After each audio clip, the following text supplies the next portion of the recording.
नमस्कार साथियों, बहुत स्वागत है आपका आज के इस वीडियो में। और आज की वीडियो में देखने वाले अपन मध्य प्रदेश की एक और जनजाति।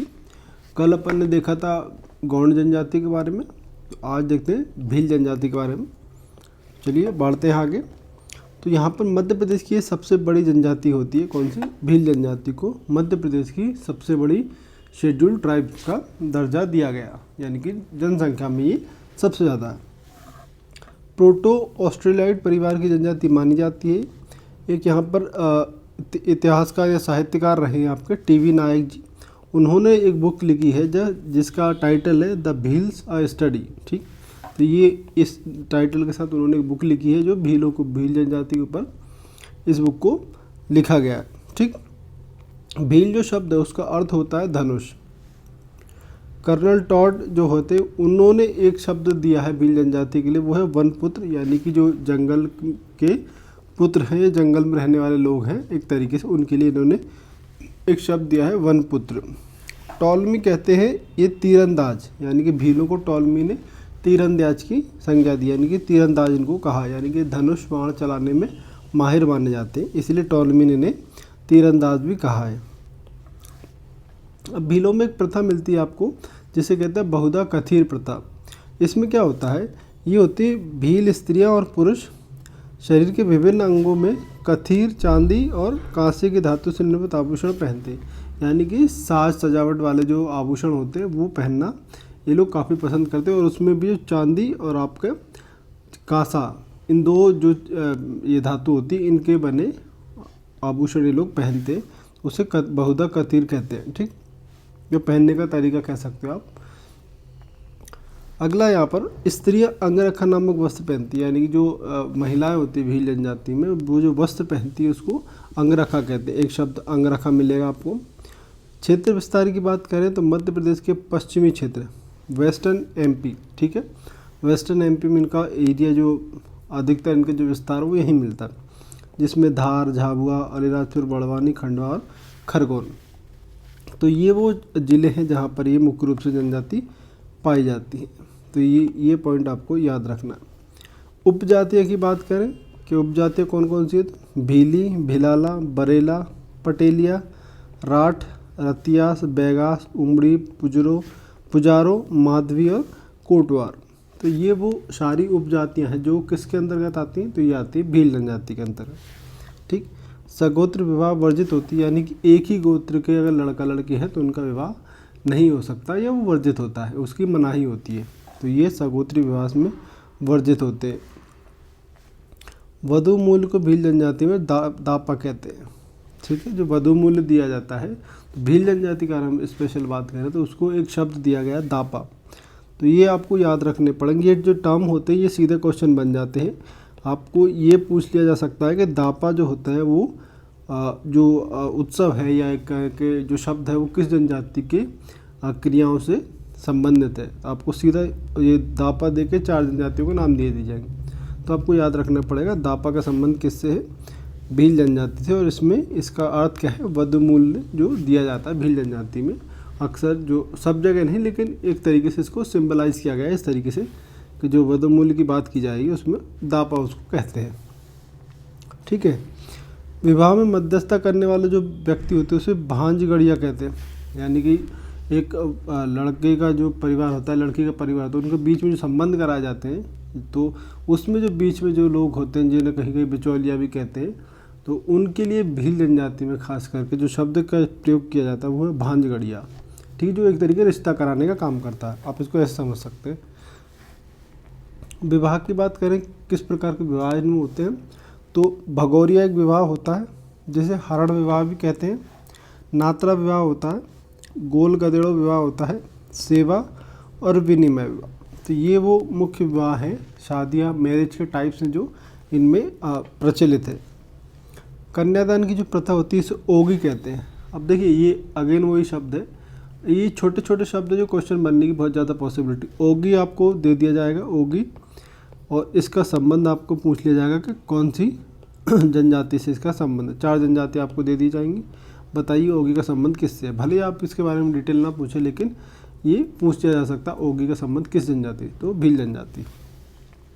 भील जनजाति में कन्या पक्ष के माता पिता यदि आर्थिक रूप से सक्षम ना हो तो भरायण विवाह प्रथा का प्रचलन किया जाता है। ठीक है, अगर माता पिता जो खर्चा होता है एक तरीके से समझे, अगर वो करने में सक्षम नहीं है, या जो रिक्वायरमेंट होती है शादी में, जो भी हम कहते हैं जो पैसा खर्च होता है, अगर वो खर्च करने की अगर उनके आर्थिक रूप से सक्षम नहीं है, तो जो जिस प्रथा से उनका विवाह कराया जाता है उसे भरायण विवाह प्रथा भी कहते हैं। इसका संबंध भील जनजाति से। ये जो छोटे छोटे वर्ड मैं आपको बता रहा हूँ, ये डायरेक्ट क्वेश्चन बनने की पॉसिबिलिटी बहुत ज़्यादा रहती है, क्योंकि प्री में खास करके इसमें पूछ लिया जाएगा भरायण विवाह प्रथा किस जनजाति में प्रचलित है। बस आपको 4 ऑप्शन है, फिर आप बताइए कौन सा उसका सही।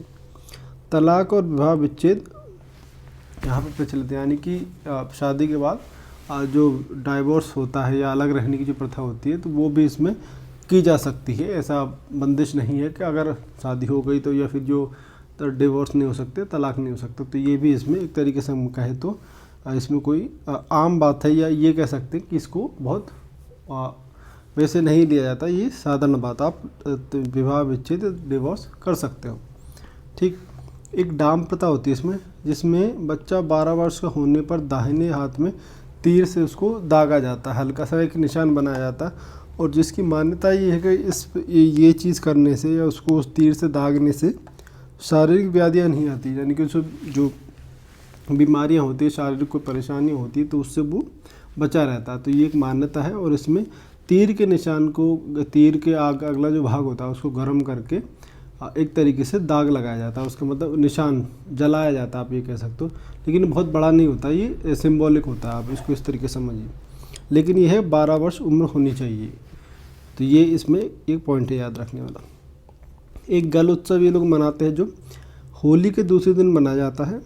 रोग मुक्त अथवा किसी प्रकार के कार्य सिद्धि के प्रयोजन में ली गई मनोतियाँ इस दिन उतारते हैं, यानी कि जो मन्नत मांग लेते हैं ना कि ये काम हो जाएगा, तो ये मन्नत मतलब ये काम होने तक कोई मन्नत मांग लेते हैं। कुछ लोग बाल बढ़ाते हैं, कुछ लोग कुछ ऐसी चीज़ करते हैं, कुछ खाना छोड़ देते हैं, कुछ विशेष प्रकार का खाद्य पदार्थ, और फिर जब वो कार्य पूर्ण हो जाता है तो फिर हम उसको वो चीज़ वापस शुरू कर देते हैं। इसी प्रकार से एक जो इस प्रकार के ये उत्सव मनाते हैं ये लोग, जिसे गल उत्सव कहते हैं। जो किसी अगर कोई बीमारी ठीक हो गई तो उन्होंने कोई मान्यता मान रखी, तो फिर उसका वो लोग पूरा उसका कार्य करते हैं, उसका पूरा क्रिया विधि से उसको संपन्न करते हैं। और इसमें जो पितृदेव होते हैं, गल देवता को पितृदेव भी कहते हैं, जिसकी पूजा करते हैं दिन, ये कह सकते हो आप। एक भगोरिया इसमें बहुत प्रचलित, आपने सुना होगा, भील जनजातियों संबंधित है इसमें। अब इसमें होता क्या है, एक हाट है, एक उत्सव है भगोरिया भीलों का। मालवा के 20 स्थानों पर भगोरिया होलिका दहन से 7 दिन पूर्व से प्रारंभ होता है, या इसको ये कह सकते हैं 7 दिन तक ही चलने वाला एक उत्सव होता है, जो मालवा में अलग अलग क्षेत्रों में मनाया जाता है। मुख्य रूप से झाबुआ में प्रचलित है, बाकी जगह भी होता है, जहाँ जहाँ भील जनजाति होती है वहाँ ये लोग इसको मनाते हैं। इसके 3 भाग होते हैं, गुलालिया हाट, भगोरिया हाट और उजाड़िया हाट। ठीक, उजाड़िया मतलब जब ख़त्म होने पे आता है तो वो पक्ष इसका उजाड़िया कहलाता है। पारंपरिक पर्व की बात करें, गोल गधेड़ों, भगोरिया, चलावनी और जात्रा। बाबा देव, इंद्रदेव और दिवासा इनके प्रमुख देवता होते हैं जो मनाते हैं। एक यहाँ पर एक आपको वो शब्द मिलेगा जिसे कहते हैं बेणेश्वर मेला, बेणेश्वर संगम कह सकते हैं आप इसको, बेणेश्वर संगम भी इसको कहते हैं, संगम। अब ये क्या है, तो ये है भीलों का कुंभ इसको कहा जाता है, और एक कहाँ होता है ये इम्पोर्टेंट है, माही, सोम और जाखम नदी इनके संगम पर ये होता है। तो इसको आपको याद रखना है, कौन कौन सी नदियाँ, माही है, सोम है और जाखम है। ये मध्य प्रदेश राजस्थान की सीमा पर होता है, मुख्य रूप से राजस्थान में होता है। ठीक, तो इसको अपने को याद रखना है। नदियाँ यहाँ पर इम्पोर्टेंट है, नाम तो आप याद रख लोगे, लेकिन नदियाँ 3 पूछ ली जाएंगी, कौन कौन सी नदियों के संगम पर ही होता है, तो माही, सोम और आपकी जाखम नदी। नृत्य की बात करें, जो फोक डांस होते हैं कौन कौन से होते हैं, भगोरिया हमने अभी बात की है, बड़िया, डोहा, गरबी, अंटिया, कहरवा, दागला, घोर, फेर बदल, पाली। घूमर, गौरी, ये इम्पोर्टेंट है, घूमर, गौरी। और एक गबरी नाट्य होता है जो भीलों का प्रमुख लोक नाट्य माना जाता है। अब कुछ इंपॉर्टेंट फैक्ट है भील जनजाति से संबंधित, वो भी देख लेते हैं। पितृसत्तात्मक संयुक्त परिवार होता है, यानी कि जॉइंट फैमिली का इसमें कल्चर काफ़ी देखने को मिलता है, जिसमें प्रमुख जो होता है वो पुरुष माना जाता है। ठीक। और गांव का मुखिया गमेती कहलाता है। ठीक। गांव का जो मुखिया होता है उसे गमेती कहते हैं। जैसे आम भाषा में अगर हम कहें तो जो सरपंच होता है एक तरीके से उसको गांव का मुखिया हम कह सकते हैं, लेकिन भील जनजाति में जो होता है वो कौन होता है, आपका गांव का मुखिया गमेती कहलाता है। अनाज रखने की बांस की कोठी ये लोग बनाते हैं जो कनगी कहलाती। बांस जो होता है उससे उसके जो उसको तो उससे बुन के या उसके जोड़ के उससे जो वह पात्र बनाया जाता है उसे कनगी कहते हैं, जिसमें ये लोग अनाज रखने का काम करते हैं। रक्षा हथियार एक धनली होता है इनका, जो मुख्य रूप से लोग इस्तेमाल करते हैं सेल्फ डिफेंस के रूप में। ठीक है। और गहना प्रिय स्त्रियाँ होती है, यानी कि ये लोग जो आभूषण होते हैं वो पहनना पसंद करते हैं।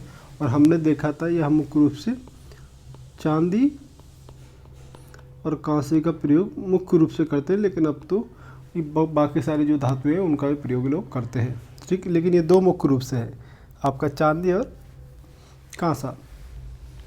सामाजिक संगठन की बात करें, अतक, गोदक, ओदक, गोट और कुल, यानी कि ये वो सामाजिक संगठन का इन्होंने विभाजन कर रखा है। तो ये इस प्रकार से रहता है। ताड़ी पीना और मक्का खाना ये लोग पसंद करते हैं, यानी कि मुख्य खाद्य पदार्थ में बात करें तो ताड़ी एक मादक पेय पदार्थ होता है, और आपका मक्का से बने हुए जो भोजन होता है वो करना भी लोग पसंद करते हैं। प्रमुख खाद्य पदार्थ में राबड़ी होता है। ये वही है जो मक्का से बना होता है, मक्का और मट्ठा का जो मिक्सचर होता है उसको मिला के लोग बनाते हैं, तो उसे राबड़ी कहते हैं। ठीक। गांव इनका होता है उसे फाल्या कहते हैं। अब यहाँ पर एक ट्रिक है, आपको याद रखना, गांव फाल्या है और घर को कहते हैं कू। ठीक। मान लीजिए ये पूरा गांव है जिसमें इसको कहते हैं ये गांव है, तो ये हो गया आपका फाल्या, और इसमें बहुत सारे घर बने हैं। ठीक। तो इनको कहेंगे घर को, इनको कहते हैं कू। तो ये आपको याद रखना, गांव हो गया फाल्या और घर हो गए इनके कू। नंदना प्रिंट के कपड़े ये लोग पहनते हैं। तो ये नंदना प्रिंट का संबंध किस जनजाति से है, तो भील जनजाति से। ये सीधे क्वेश्चन आते हैं। झूम खेती जो करते हैं ये लोग उसको चिमाता कहते हैं, यानी चिमाता खेती का संबंध किससे, तो भील जनजाति से। मामा कहलाना जो संबोधन है ये लोग पसंद करते हैं। एक जोबट भील जो है वो पुंजा दरियों का निर्माण भी करते हैं, यानी कि प्रोडक्शन भी करते हैं पुंजा दरिया। तो दो प्रकार के, एक तो पुंजा दरिया हो गई आपकी और एक नंदना प्रिंट, ये दोनों का संबंध किस जनजाति से, तो भील जनजाति से। ये क्वेश्चन बनते हैं इस प्रकार से। घोड़ों के प्रति श्रद्धा रखते हैं और सर्प पूजा भी ये लोग करते हैं, यानी कि जो घोड़े होते हैं उनको पूजनीय मानते हैं, और सांप की पूजा तो ये लोग करते हैं। तो ये आज की वीडियो हमने देखा जो हमारे पास भील जनजाति के बारे में कुछ बेसिक डिटेल्स। आज का वीडियो आपको कैसा लगा आपको हम कमेंट बॉक्स में ज़रूर बताएं, और इस वीडियो से रिलेटेड जो भी आपके क्वेश्चन है, जो क्वेरीज़ है, वो भी आप कमेंट बॉक्स में कमेंट कर सकते हैं। और इसी प्रकार के अगले वीडियो में मिलते हैं अपन एक नई जनजाति के साथ। तब तक अपना ध्यान रखिए। धन्यवाद।